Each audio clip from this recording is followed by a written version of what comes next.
Let's go. Welcome to On the Attack with Mac, a podcast meant to inspire, motivate, and even educate you to go out there and win in life. I'm your host, Cornell Mac, and your boy is geeked up because we are going to have a powerful show today. We got a great guest to come on the show tonight who I just got to meet a couple weeks ago when I went over to Pella, Iowa to the Vermeer headquarters. And he's going to come on the show, share some of his stories on how he went from the hospital bed to a thriving business with over 10 employees. So I'm excited for the show tonight, but you know how we start each and every show, and that is with the live viewer shout outs to everyone who is here gracing us with their presence live. If you want to be shouted out on YouTube or Facebook, make sure you're commenting down below so that I know you're here. So we're going to get started with the people from Instagram. Right now, we got D's Lawn Care Service in the building. Willie the Grass Man, Patriot Lawns says on the attack. We got Catspaw LLC,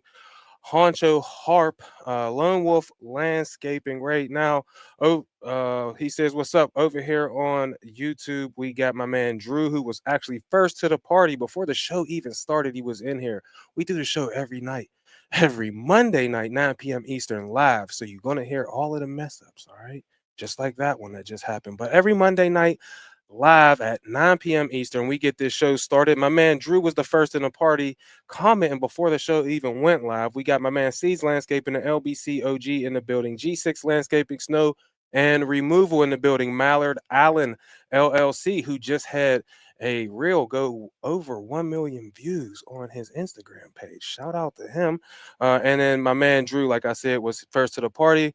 Over here, we got Area 412 Landscaping. That's my man CJ. What's going on? Woodland Lawn Pros, how are you doing tonight? It is going to be a fun show. We actually had a nomination for the winner of the week this week, so I'm excited about that because we haven't got a lot of them recently, and we're going to have one tonight.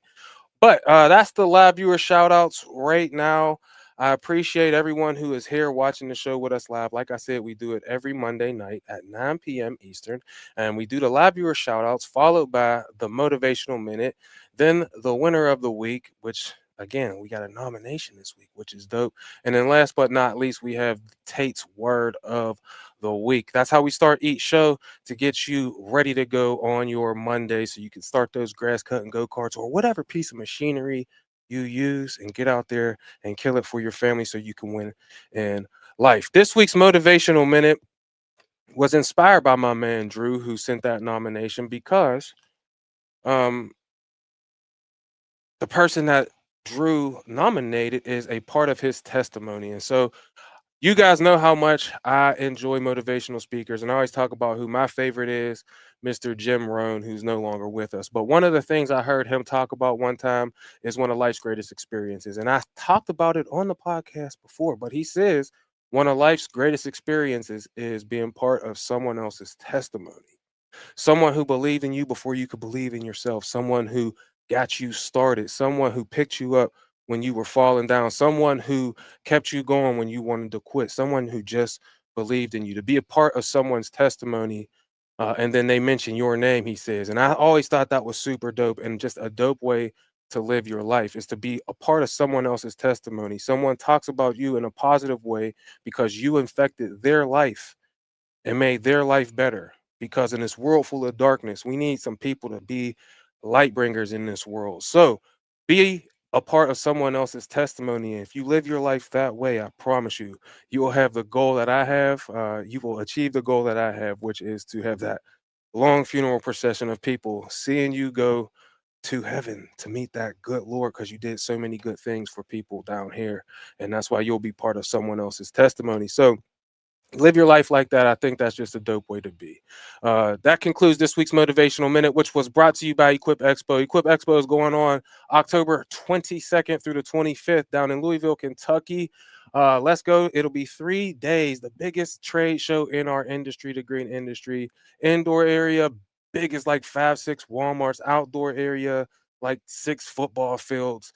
It's crazy. They got all types of machines out there. This event completely changed my life. It showed me how much our industry, how big our industry is, and how dope it is to be a part of a community that is so big 30,000 people Hopefully, we'll be there this year. It's been even between 25 and 28,000 for the last few years since I've been going. So I encourage you to go down there October 22nd through the 25th for the Equip Expo. And the code MAC50 will save you 50% on your Equip registration. Let's go. Now, that was the motivational minute. We went all the way past that. This week's winner of the week. I'm actually gonna read this because, like I said, it was a nomination, and I don't want to mess up the words. We got a couple channel members here. One of them is my homie Drew, and another one is my homie Spence Crisco. So, Drew is someone who's in the comment section right now. He's here every week, keeping the comment section live. So, we truly appreciate him coming on here as well as being a channel member, which is fair. We appreciate the support. But Drew hit me up and he said, can he nominate someone as the winner of the week? And I was like, of course, I would rather it be that way. Someone else to nominate somebody. And like I said in the motivational minute, to be a part of someone else's testimony. So Drew went above and beyond. He DM'd me and he said, I want to nominate someone. Is that okay? And I'm like, of course. So now my damn Instagram ain't ain't working. So there's always that on a live show, man. Just a live show. But here it goes. Let's see here. So Drew says, I would like to nominate Spence Crisco. He is the owner of Spencer's Lawn Care NC on Instagram. He says, I've been with him since April 9th. Through October 9th will make 6 months. I've been with him, and I don't know if he notices or not how he acts like a father with me. I started out helping out at the church and the church we go to, and seeing everything he does and goes above and beyond for everyone, in and out of work, in and out of church, in and out with his family. He deserves so much more than anyone could ever give him. He's a mentor, a father, a role model, just everything I strive to be one day. I truly believe he deserves it. And wow, I mean, I'm an emotional guy, and there's been people in my life, men who were there when my pops wasn't. So I'm happy that Drew has Spence in his life, because it is big to have people who show you the way. We don't always have people to show us the way, and some of us struggle in life. And then God places angels in our life. Spence Crisco is one of those angels that have been placed in Drew's life. I believe that angels are real, right? And we see them all the time. We just don't know that they're angels, and they're out there doing things for other people, but their wings are just undercoats and things like that. They hide in plain sight so that they can be a blessing to others. And Spence has been a blessing to me as well. So shout out to Spence Crisco, this week's winner of the week, for looking out for my homie Drew, being someone who is a light bringer in his life. We all need that. And so shout out to you, Spence. I appreciate what you do, and I appreciate what you've been to Drew, and I appreciate what you will be to anyone else that your light touches. So shout out to you again, man. That's fair to me. As you can see, it got me all emotional. But that gets me to this week's word of the week. But before we do that, this week's winner of the week was brought to you by LCR Summit, which is going on October 20th and the 21st down in Louisville, Kentucky. 2 days of workshops that I will be personally emceeing. I went down there. You get to learn about how to be better in business, how to be a better content creator, and then how to monetize everything so that you can go out there and win in life. It's a great event. Tickets are still on sale, but I think there's only like a few left. So if you're interested, you can buy tickets at lcrsummit.com and see what is left when it comes to those tickets. But I will be there emceeing it on Monday and Tuesday, as well as hanging out with some of the inner circle people that Naylor got going on. But again, you can sign up for that at lcrsummit.com. Let's go. Each week, my man Marcus Tate, the LBCOG, sends me a word of the week, and then I like to share it with you because we all need something good in our life on a Monday. How about that? So this week he says, "Rise and shine." Word of the week is treasure. Treasure is defined as wealth of any kind stored up. It is something that is of great worth or value.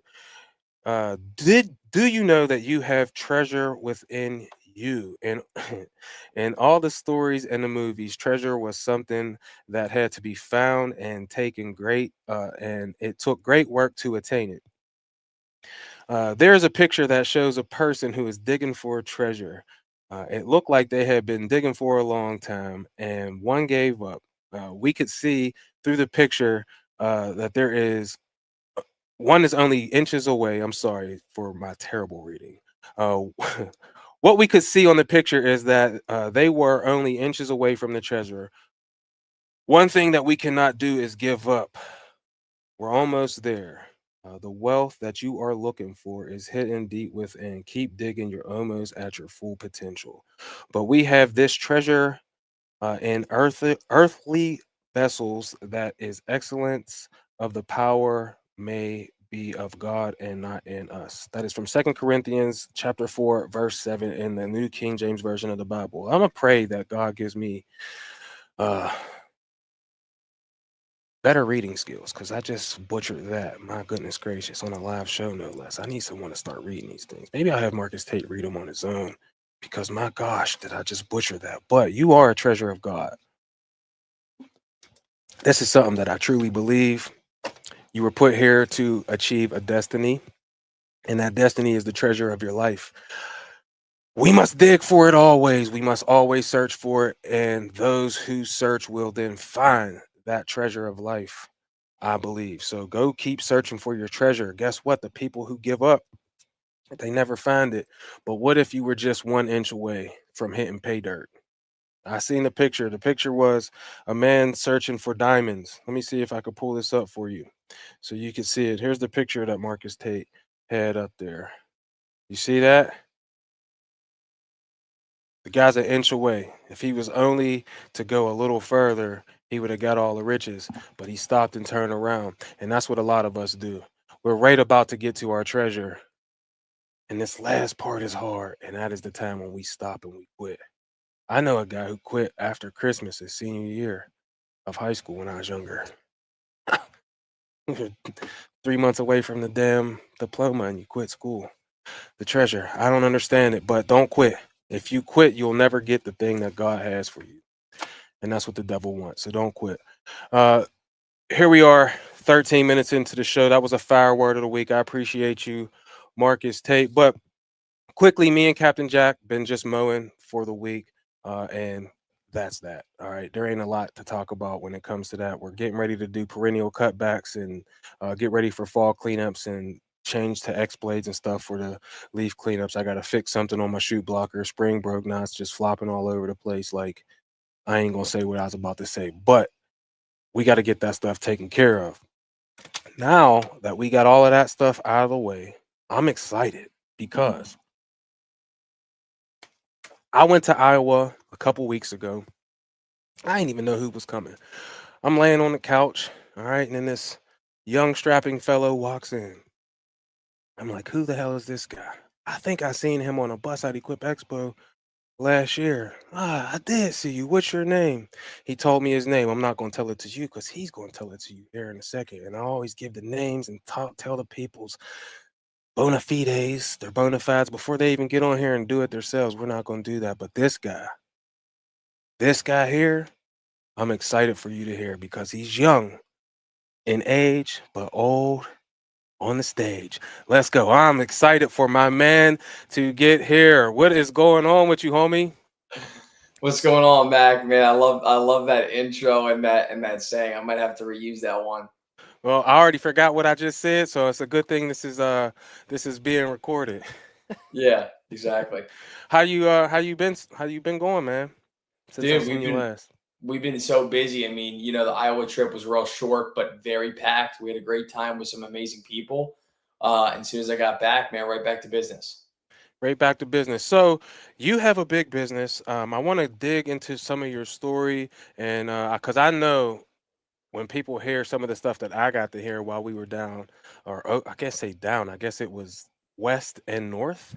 from Yeah. Pennsylvania for us, maybe. I don't know. It was warm out there, but I got to hear some real cool things um, that you got going on. So, before we get into any of that, how long you been in business? What got you in business, and what do you specialize in?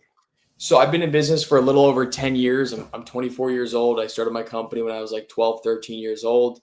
We specialize in design and build projects, so outdoor living spaces, large planting projects, patios, retaining walls, landscape lighting, and drainage projects in the greater Philadelphia main line. And I started out just mowing lawns as a 13-year-old. My original company name was called Buzz Cut Lawn Care, and grew that side of the business. Basically, listened to some smarter people in my industry and got out of the lawn mowing basically and started project based projects. Right. So anything when I first got started was basic spring cleanups, fall cleanups, mulching projects, that type of stuff. And then it slowly one by one got into these bigger projects. Man, that's fire. One of the things you so now you do the landscape installs only exclusively, but you started out in mowing, and one of the people who inspired you as a like a legend in the lawn care industry. So tell us a little bit of that story of like what inspired you as a third. Because when I heard when you said 11 years and people see you and you look young, it's like how could this guy be in business for 11 years? But when you find out you started at 13. And it's like 13, and then I got to have this great conversations with you to see like this guy don't sound like he's like 24. He sounds like he's 44. You know what I mean? But you got into the business because of a person who is like a legend. So tell us a little bit about that. So, I'm sure a lot of your audience knows who he is, Geek to Freak. Basically, I would be on YouTube after school or even during school on my cell phone, Googling and YouTubing. How can I make money as a 13-year-old? Kept coming up lawn care, mowing lawns, mowing lawns. So then I got into that subject on YouTube. And Geek to Freak, Greg became my best friend. I mean, I'd have him on the car when I'm riding around with my mom, and she'd, be listening to his videos. And the one thing I studied Greg, and I thought he was like a god back then because I'm like, oh, this guy's doing, maybe it was 12, 15 lawns in a day. He just made $600. Like, I'm gonna try and copy and paste this. And one video, he was like, yeah, if you guys want my flyer, just shoot me an email to this email and I'll send it over to you. And so I did that, and that was my company's first flyer. That's fire. I remember watching Greg Chisholm, Geek the Freak, who's coming to Equip Expo for the first time in like a decade. From what we hear, he'll be down there at the YouTube rally. So make sure you sign up for that. That's also Naylor's event. But yeah, when I heard that, I was just like, wow. To think, because when I was 13, I literally was just playing sports, whether it was pickup football at the middle school or basketball. I obviously grew up in a different time than you, Chase. I'm a little older, so there wasn't the internet and TikTok and cell phones and Facebook and all that. Whenever I was a kid, and so we wanted to be like the people we seen on TV. Where you grew up in a time where you can look and see the people that are on the phones and be inspired by that. So I just think that's dope. But what was it like as someone who was 13? You had to be like a outlier to a lot of your friends going out to try and make money rather than play video games or whatever. Yeah, I mean, it was definitely unique for sure. I remember in the beginning, my parents were definitely like, "Oh, I don't know if this is gonna work," that type of deal. But they were very I was very thankful for them to help. My mom, as I described in Iowa, she would stay late at her corporate job and print out all these flyers. It was like thousands of these flyers all winter long. I'd rubber band them up just like Greg said on his videos and put them in big bags. And then in the spring months we used them, and I'd hang out the car. We would just drive through neighborhoods and put them on mailboxes. But it was intimidating to say the least. Like, I remember the first season we really took it serious when I was 13. It was like, I remember I got my first phone call. I had like two phones back then. I had my personal and my business already. And I was sitting in my living room after school and I got the first phone call. I was scared shitless. I could not even answer it. I let it go to voicemail. And it took me, Mac, I swear it took me 45 minutes to get the courage to call this person back. And when I did, this person lived in my development, of course, and like he thought it was a prank call because I was like so nervous and stuttering. I couldn't believe, like, it was the worst.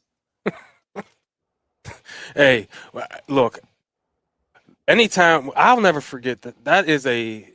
It's a exhilarating feeling, but it is also very scary because it's like when you take that first call, there's so many questions that can be asked that you are not going to know the answer to.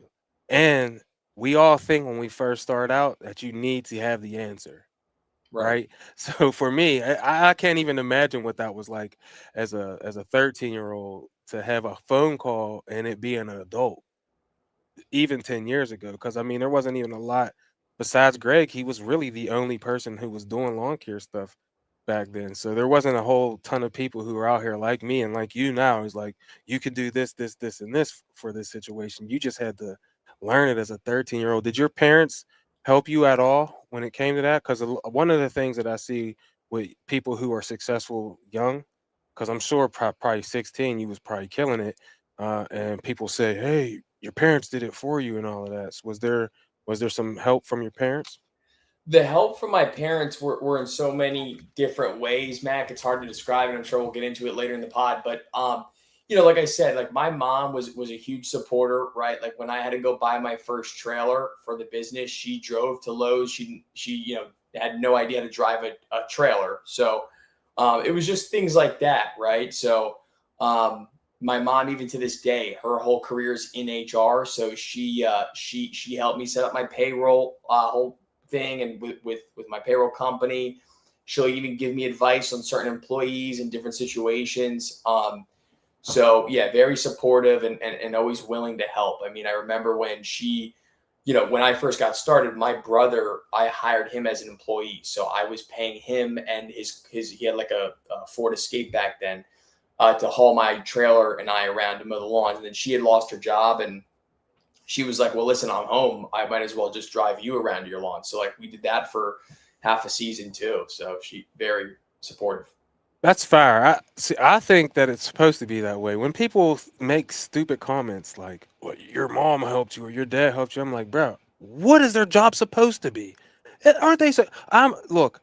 I unfortunately didn't have a lot of help, at a young age when it came to having an imagination to do things like that. But that don't mean I should hold that against someone else because they did. Like, I'm happy that people have parents who, have that ability to be able to help their children. Because at the end of the day, what are we supposed to do? Want them to not learn from our mistakes? Hell, I'm out here telling so many people about my mistakes to help them. Why wouldn't I want to help my child? Come Right. on, bro. This is I don't know. But I do want to get more into your story. You had a business started at 13, but as you got older, you had some health issues. Tell us Mhm. about your health issues because I Yeah, want to one get other thing I into. want to speak about before the Okay. health thing, about the parent thing, and this is actually something. It's so weird. I had a deep thought about this morning, that my mom and my father, obviously, they've helped me in so many different ways other than money, let's just say. And part of that, from getting what I've realized, from the help they've given me at such a young age, like it honestly helps motivate me to this day, where we wake up, like I said, we have 12, 15 guys at a time, we're managing these people and clients, and it's like it's a hard day. But I think it actually is like gratifying to realize, hey, they've helped me get this far, in certain ways. So I'm going to take that and like show them that, hey, it wasn't effort, like it wasn't, I'm going to use what you gave me and go as far as possible with it, right? Versus maybe a spoiled child, or someone that's not thankful, would be like, all right, well, now I'm here. I'm here. I'm gonna leave it this. I'm comfortable here. You know what I mean? Yeah, I love that, bro. It's basically repaying their investment. I have a saying with my wife. This is we didn't get married. It ain't a monetary thing. However, she left her family to come be with me, which is taking a risk, which is making an investment, right? And my job now as a husband, and I always say this to her, is to make sure that she has capital gains on that investment. Now we're 20 years in and things are starting to get better, but at the beginning when there's risk and you have no money, you got no foundation to stand on, it's scary, Mhm. right? But once you got that foundation and that person that's, I mean, with you and someone who has your back, bro, anything is possible. But like I said, you started at 19 or 13, you grew up and then you Yeah. had some medical issues. Tell us about the medical issues. Yeah, so kind of a longer story shorter. When I was 18, 19, I was graduating high school. This is the same year I switched my business over to project-based landscaping. We renamed to CMG Landscaping. Had a successful summer, and basically I had been diagnosed with a rare kidney disease called C3G back in second grade. So years ago, I had this kidney disease. There's no cure. There's treatments for it, no cure. And so basically, the treatment is you get put on all these immunosuppressant and steroids, and it kind of suppresses your immune system to basically stop it from attacking your kidney. And so by the time I was like 19ish, 18, 19, the disease ran its course, and I remember I was sitting in a CHOP hospital with my nephrologist and my mom, and the doctor was like, listen, like, here's your very out of the blue. It was like, here's your charts. Here's the past 3 to 6 months of your kidney function. You're rapidly declining. You're going to need a kidney transplant. And I'm like, holy shit. Like, I was in shock. I looked at my mom, like, what is he talking about? And so, basically from that conversation, we try to organize stuff. And long story short, about a year and a half later, 2 years, I received a kidney transplant from my father, Eugene Gallagher, on August 26, 2021.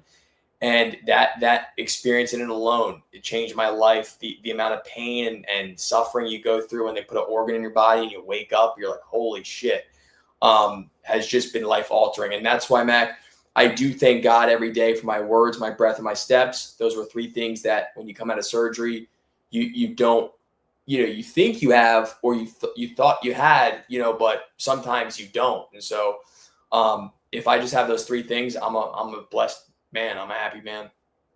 That is fire. My words, my breath, and my steps. I had to Mm-hmm. write that down because I think that's going to be the title of the show. That is fire. I never heard that before. It's the basics. It's the very basics. Like, a lot of people are like, man, I'm thankful for this house, or I'm thankful for this car. I'm not thankful for any of that. As long as I have those three things, I'm grateful. Man, that's fire. So you went through the transplant thing, and another cool thing you told us was I got to learn so much about this young, amazing dude, Chase. Is that you did a marathon not long after that? What was that like, and how was it getting prepared after going through that, and then doing that in such a short time after your surgery? Yeah, so on the 1 year anniversary of my kidney transplant, August 26th of 2022, I ran a marathon.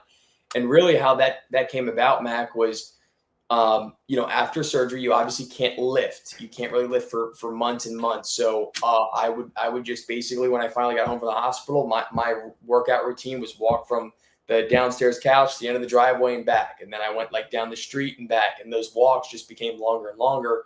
And then, after months, it turned into running. And then, I was like so impressed with my running. And another thing about this whole transplant thing, I lost about 30 pounds in the matter of like 4 or 5 days. And what happens when you have kidney disease, your body doesn't filter out the toxic water, and so it stays on.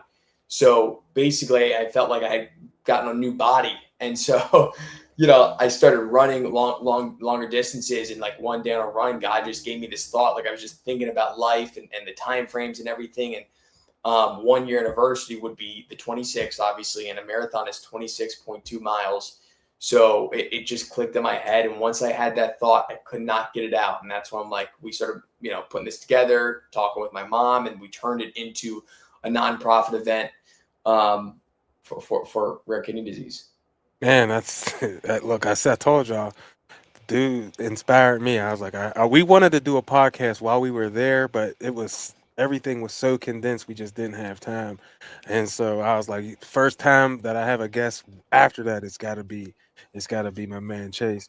But so you talked about one of the things that I always talk about, Chase, is I don't necessarily have a desire to have a gigantic business, right? If I make it to $1 million, that would be amazing. I'm not gonna lie, but I'm not saying that is a goal that I'm trying to achieve is to grow to 10, 12, 14, 15 employees, have a multi-million-dollar lawn care business. That's not necessarily my goal. My goal is to impact people.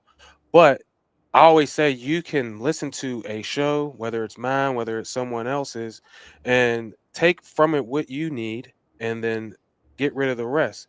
And so I like to talk to a lot of different people who are doing different things. And since you transition from lawn maintenance and things like that to straight, landscape installs, I want to talk a little bit about why you decided to make that transition, and then what it's been like on the other side after leaving the lawn care. So, what made you make the transition from lawn maintenance? Obviously, you had your surgery and all of that, but what kind of was the thought process behind going from lawn maintenance to simply the installs?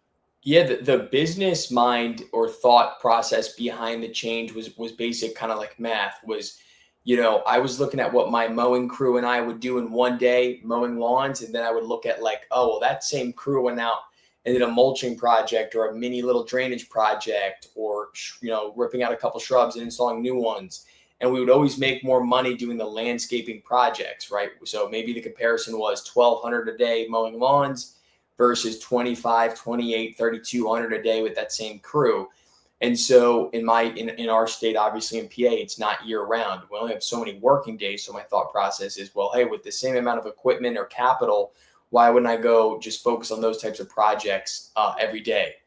So that was like the business mind behind it. And then the kind of need behind it was, I was obviously being told I had kidney failure, and I figured I'd be in the hospital for X amount of months. So I couldn't necessarily mow lawns every week, or, I didn't have a big enough business for my guys to just take care of things at the time. So I made the switch. I said, worst comes to worst, people call my business, I can tell them we're booked up for the next couple months, and just focus on that. So the craziest blessings come out of the biggest curses, or whatever we want to say. Yeah, out of your biggest fears. The I heard something. I'm gonna leave that for the final thing of the show. But what are the differences when it comes to marketing? So someone could call. We can send out an estimate for lawn mowing, and 5 minutes after I got that email off my jobber thing, my request sheet, and I see if I actually want it, I can shoot that thing out. I don't have to go to the place and see it. All I need to know is, do you have a gate or a pool or things like that. Those are relatively simple, and it's virtually easy to market that type of stuff. Is there a different marketing strategy you had to take on when it came from? Because obviously, once you get a mowing client, that is a weekly thing. Now you got that recurring income. But when you're doing landscape installs, those I feel like, do you have to market that more? Like, what's that look like to get those type of customers? Yeah, Mac, these are great questions, and really, to answer that one part where it's like, do you have to market more? I would say, from my Service Pro Elite students, I make it a point to tell them, like, hey, if you're coming from lawn mowing, you need to make an emphasis on marketing and promoting your company, as well as like being a salesman. Like, you have to sell projects, line up your schedule, and be a businessman. You got to know, like, hey, shouldn't we sell our drainage projects in the spring when it's most wet, but then schedule them in July and August when it's the most dry, right? And kind of like organizing your schedule like that. But yeah, as far as the marketing goes, yeah, you're going to change your marketing. You're going to change the tone of your marketing. You're going to eliminate anything that says free estimate or free on your marketing. Those aren't the clients you want to attract. You want to talk about your client experience in your marketing videos, and maybe on your written marketing format, on captions, things like that. And you want to stay in front of your audience, right? So like, what you're selling as a project-based business owner is a higher ticket item. And so you constantly need to be promoting, because Miss Susie that followed me from Facebook, that lives down the street here in Westchester, she might not buy the landscape install package today, but 3.5 years from today, when she follows me, she's been watching me all this time, and she knows her guy is Chase Gallagher for this job.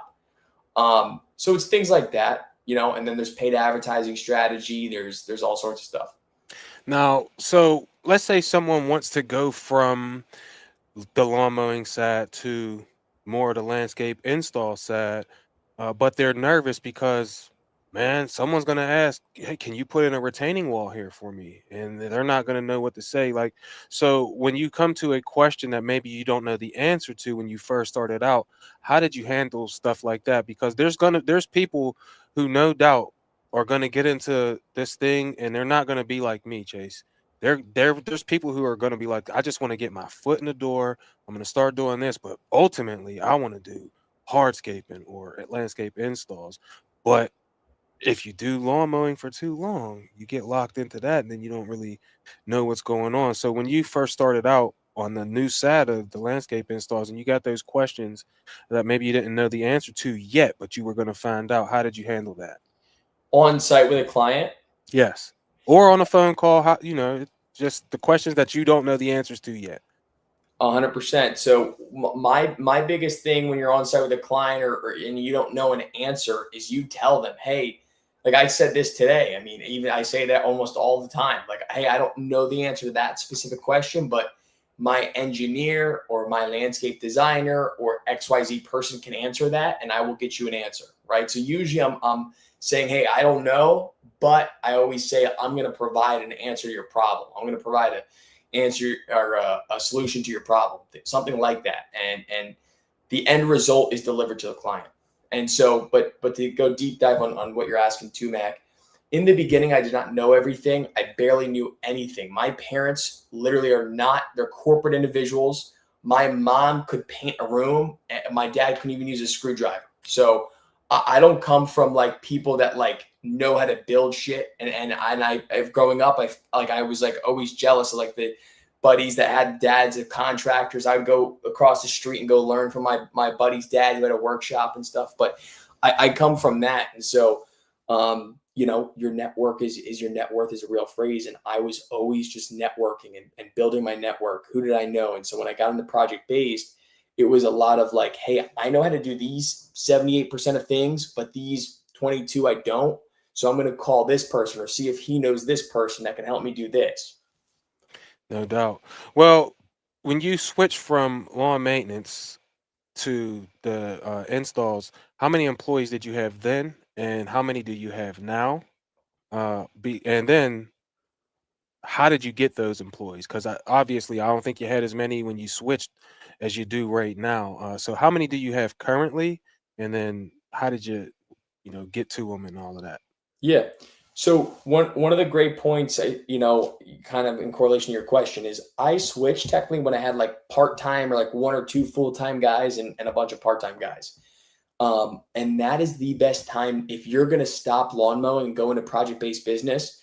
The best time to do it is when it's like yourself and like two other guys. Because think about it, to fill the book of business, you only need to fill it with that small of a company, right? And then as you grow your brand in that direction, it'll be a lot easier to grow. But I had about two guys. And then what I did is I hired a project manager. I had been in who I knew for a number of years, who was way older than me, way more experienced than me. And that was before my kidney transplant. I took a leap of faith. My business was not big enough, but I said, let's just try it. And hired that person. He brought on, other guys. He's been in the industry. So with a couple phone calls, we got our two other guys, and then we've just been building since there, basically. Nice. So, you got the first guy from someone who you had already hired, which is awesome. But now, I think you just told me you just hired a new guy, and that takes your total what to 13 now.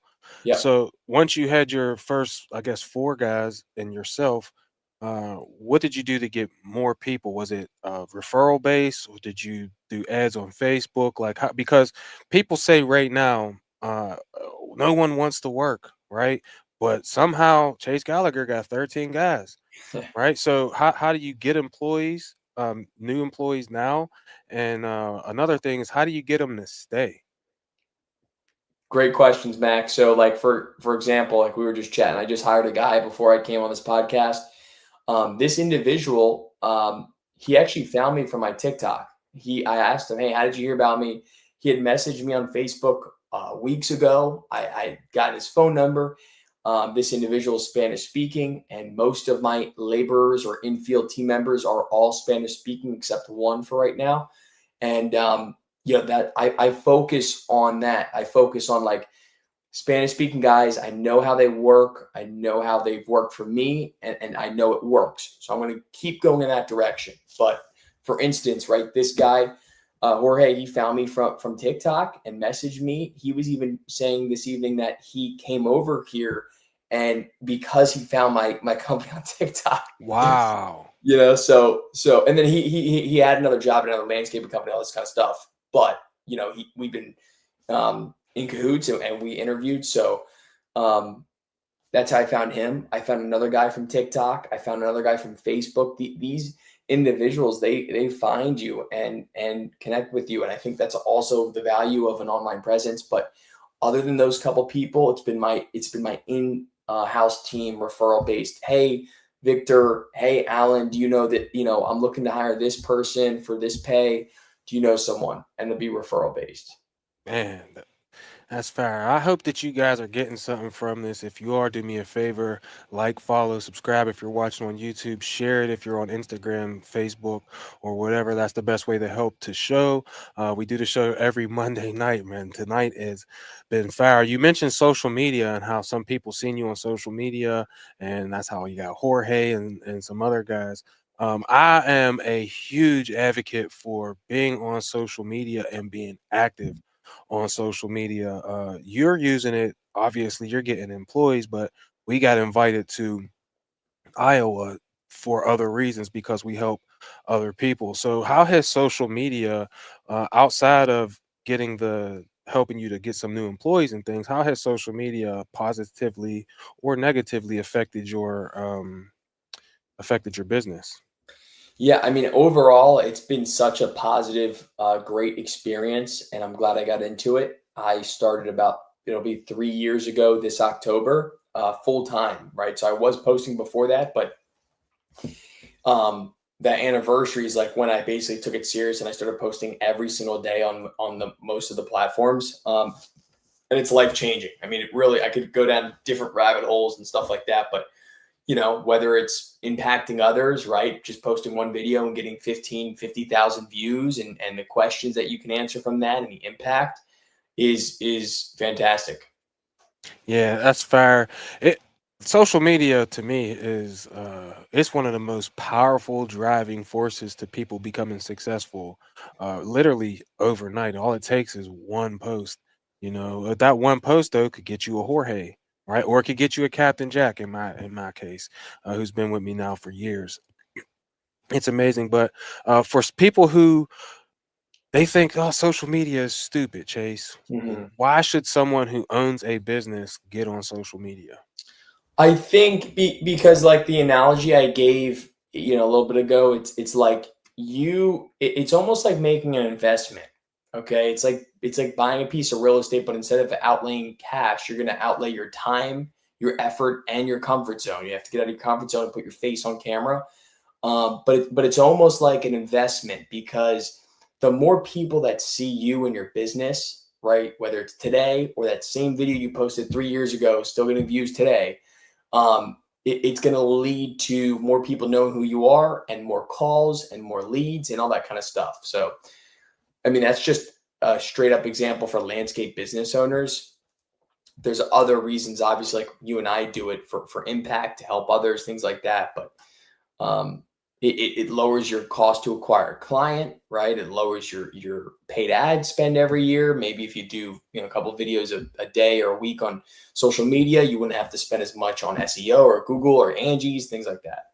Yeah. So, do you think that because you have so many things out there, talking about your work, showing your employees, showing the equipment that you use, and just basically showing your life, do you think that it has made it easier for you to close more higher ticket jobs than it would be if you say didn't have the social One media? 100 million%.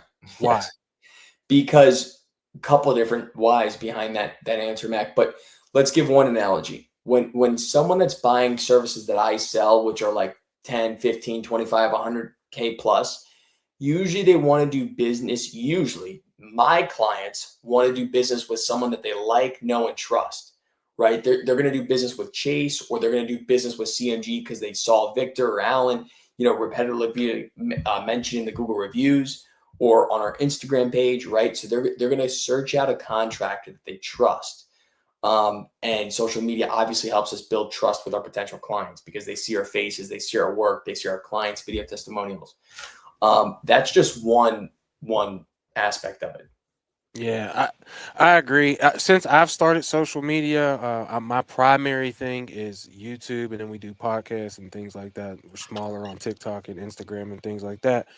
But when someone calls, now a lot of times is they put in lawn care near me, my YouTube videos pop up before even the businesses pop up. So Yeah. then they see. So I might not, I'm not even number one when it comes to Google in my area. I'm like number three, maybe four, something like that. But it doesn't matter because when you put in lawn care in my area, YouTube videos pop up because who owns YouTube? Google. So they Mhm. see my videos, they see me smiling and talking about how much fun I have, Chase. And then it's like, I want that guy to cut my grass. Not for any other reason. I don't even have to sell it anymore. And it's a lot Right. of it is because social media equals social proof, man. Flat Yep. out, period, point blank. People say to me, how do you deal with customers that haggle you? And I just got to be honest. Like, once you get on the internet, you deal with less people who haggle you because you got legit customers who are really ready to spend that money, and they literally want to spend it with the person that they know, like, and trust. And when I say know, like, and trust, Chase, they feel like they know you because they actually know you because you've been showing what you do, right? And so I don't know. I believe every business should be on social media in some way, shape, or form. You don't have to do what me and Chase do when it comes to trying to have an impact if Right. that's not your jam, but you should be using it just to grow your business as a whole. Where do you see yourself going in the next 5 to 10 years? Definitely growing my landscaping business and or growing it and selling that company and growing other home service companies and selling those. Continue to grow my social media, partner with great companies, and just continue to grow. I love it. One of the things that I heard from you, because we talked about how you got into business, we talked about you getting through your medical issues and then switching from lawn care to installs and all of that. Now we just talking about social media. But where I forgot what the question I was going to ask. I had a good question for you, Chase. Where?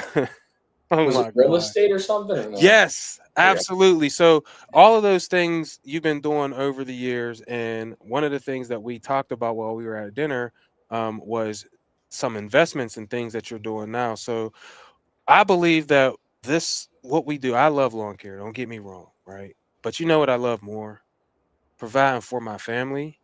And if there's other opportunities that are out there, doors of opportunities only open for those who knock. So I want to knock on other doors of opportunity, whether it's social media, whether it's learning how to do real estate, whether it's creating other businesses. And this young, strapping fellow, Chase, 24 years old, has a whole lot of other things going on besides just what you see on social media and what you see when it comes to CMG landscaping. So, what are some of those other investments that people can look forward to as they grow their business? Yeah. And I mean, like Max talking about, I started buying real estate 4 years ago when I was 20 years old. I bought my first two properties. It was one deal a month and a half before my kidney transplant, and now I own like 10 or 11, different properties. I think it's like 14 or 15 tenants. And I had always wanted to be in the real estate business.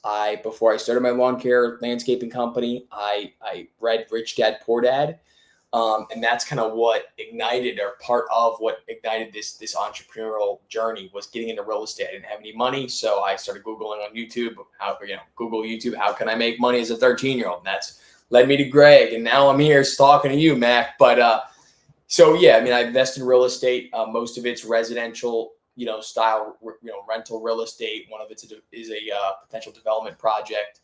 And same thing, Mac. I paid to get, I started investing in real estate, and then when I was like, all right, like I had my kidney transplant, got out of that. I'm like, I want to take this shit serious. And I paid a mentor. I was in his program. He taught me a ton, and I kept buying residential properties. Whether that be cash, whether that be finance, whether that be conventional debt, XYZ. And so I'm out here hustling, brother.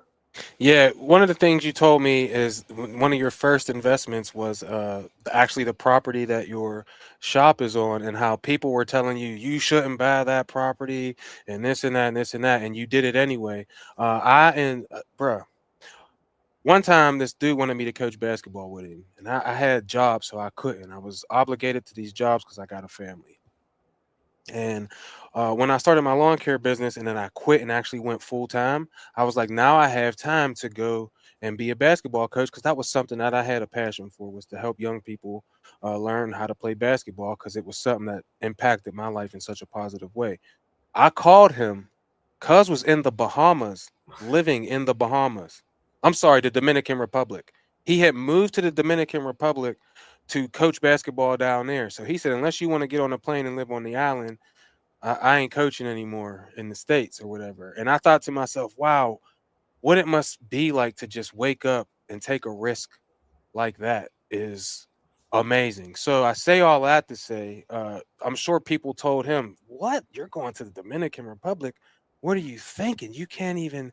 You got to boil the water before you like." They probably had all of these different things that they were saying that were negatives in their mind, but he might have thought they were positive. So people were telling you you shouldn't buy this piece of land. You said, nah, I got a vision for my life and I want this land. And now that land has other people who are renting from you. So tell us a little bit about disregarding what other people say, knowing that there's a risk involved, and what it feels like when you become successful by proving those naysayers wrong. Yeah, and this is a great topic, Mac, because a lot of things I've done in my life are actually going against what most people told me to do, right? Starting my business at 12 or 13, my parents said, no, why don't you just get a job? Or my friends were like, what, you're going to start a mowing business? Like, kind of just shooing it off. And then it went to this land property, lots of risk, like you talked about. At the end of the day, it's just money. But I took the risk, and kind of like you said, I had a vision for it later down the road. Now, a vision is just a thought, right? So you're still going through the process, handing over down payment, like shaking, but it's definitely paid off. I mean, a lot of this stuff where I bet on myself, right? Just like you, social media, your business, um, it pays off. And I think humans are inherently like more conservative, so I think a lot of times in the world of business, it's not like we're playing with our lives, like we're in war. You know what I mean? So Yeah. I think it's good if we can try and practice to get outside of our comfort zone a little bit more. I love it, man. So we're gonna get ready to land the plane here, Chase. I really appreciate you coming on the show. I have one more question for you, but before we do that one more question, where can people find you, and tell us about your accelerator group, and what are the I would say qualifications, because you told me there's a threshold that you like to stay within. So tell us about your group and the qualifications to meet entry and all of that. Yeah, so people can find me on my Instagram page at Chase_Gallagher. Same thing with my YouTube. It's just my name spelled on the screen. What Mac is referring to is I run a coaching platform called Service Pro Elite. That's a one-on-one coaching program with myself and my team over at Service Pro, where you get access to my personal cell phone number, weekly phone calls, a litany of different resources, courses, videos, contracts in my school community, which you get a lifetime access for that. And basically what that program is for, who that program is for, is individuals that are looking to scale their company to that million-ish dollar per mark, or those individuals that are looking to land bigger projects, right? So some of my students go all in, just like I did, and get rid of lawn mowing and all project based. Other students are saying, hey, Chase, I'm looking to just keep my mowing as is. All I'm trying to do is grow my project based landscaping side of the business. And I've helped individuals scale way past $1 million. I've had, some of my students right now are doing 5 to 8 million a year. Others are doing 1 to 3, and others are still in that 500 to $1 million range. Right. So if you are in between 500 and the 10 million, hit my man Chase Gallagher up and get in the, what is it called again? Service Pro Elite. I have two offers. The one-on-one is Service Pro Elite. The other offer is just a monthly group, and that's Service Pro Accelerator. And to clarify, these are individuals, people that are doing anywhere from 50 to $250,000 in their business now per year in revenue. and they're looking to do, a half a million, a million plus, and kind of focus on that project based side of the business. That's fair. Well, I'll get you out of here on this. I ask every person a closeout question, and it's always advice for the person who is brand new in business. What is some advice you would give to them? And then the second one is, if a person is on the fence and they're still working a job and they want to feel the freedom and see and feel the joy that you and I get to feel when we wake up in the morning going out and doing something we love, but they're just afraid. What would your advice be to help them get over that fence and hop on this side of entrepreneurship? Mac, my advice would be bet on yourself, go all in, lean in. I hang out with some, big CEO dudes and go out to dinners, and they're always, every other phrase is like, just lean in. Oh, we're leaning into this. We're like, you gotta just maybe that what that translates is get out of your comfort zone, right? Like you're comfortable at your W-2. You're making money. It's there. It's working, but you want to try to make something work better. And what I'll say too is, like, I was an IEP student. You know what I mean? My reading skills are not even comparable to yours, Mac. You know what I And mean? mine were just terrible at the Yeah, beginning of yeah, the show. right. Like I was an IEP student. I still can't spell. I barely passed high school. You know what I'm saying? I grew up with a kidney disease, all this kind of stuff. And if I can do it, literally anybody can. Anybody can. If you want it bad enough, you're gonna make it happen. Yeah, I feel like that answers the question for both people. If you're on the fence, man, believe in yourself and go make it happen. Chase, man, I really appreciate you giving us your time tonight. I knew it was going to be awesome episode. I hope that the viewers got as much from it, and the listeners who will maybe hear it later got as much from it as I did, bro. You are a beast. You inspired this old 42-year-old dude in only 2 days to believe that I could even do more from seeing what you've been through and the things that you've accomplished. So keep killing it, bruh. I'm very proud of you. Not that you need to hear it from me when you have such great parents, but I'm proud of you. I'm happy that I got to meet you, and I appreciate you coming on the show, homie. Amen, brother. Mac, thank you for having me. No doubt. We'll see you next time, my man. Peace. See ya. That was fire, man. That was my man Chase Gallagher. He is from Philly. Fly Eagles fly. Is that what they say up there? They just lost, I think. Thank goodness, because I'm a Pittsburgh guy. But my man Chase is a beast. 24 years old, multi-million dollar landscaping business, real estate, killing it on social media, doing big things and making impacts in people's lives. You know, I love talking to light bringers, and I knew from the time I met Chase on the bus last year, and then having a couple days with him over in Pella, Iowa, at the Vermeer HQ, that this guy was a light bringer that we had to hear from. So shout out to Chase. All his success. We wish him nothing but the best, and we appreciate him coming on the show tonight. Now we have to get to the last shot, so I can let you guys get back to what you're doing and when it comes to winning in life. And I'll just leave you with this. We just talked at the end of the show about people telling Chase, don't buy this land. Now he bought the land and he is inspiring other landscapers who are renting places from him on that same piece of land. He had to believe in himself, man. So I'll tell you this on tonight's last shot is that you just need to believe. I'm sorry. You just need to not believe in what people think more than you believe in yourself. At the end of the day, you only got one life to live. You can't live your life based off what other people think can or can't happen for you. What do you think can happen for you? What did God give you to do in your imagination? That all you got to do is take that step forward and not quit, because the diamonds are right there. The diamonds in your life, they are right there, right? But you got to believe in yourself to get to it and stop letting people tell you what you can and can't be. All right. You can do this. If Chase can do this, you can do this. If I can do this, you can do this. I can't even read that well, and we're doing just fine. So believe in yourself more than what people believe you can't do, and you're going to be just fine. As always, I love you. I appreciate you. I wish you nothing but success. And remember, the creator created you to be creative. So get out there and create whatever you want in your life because you deserve it. I'm out. Peace.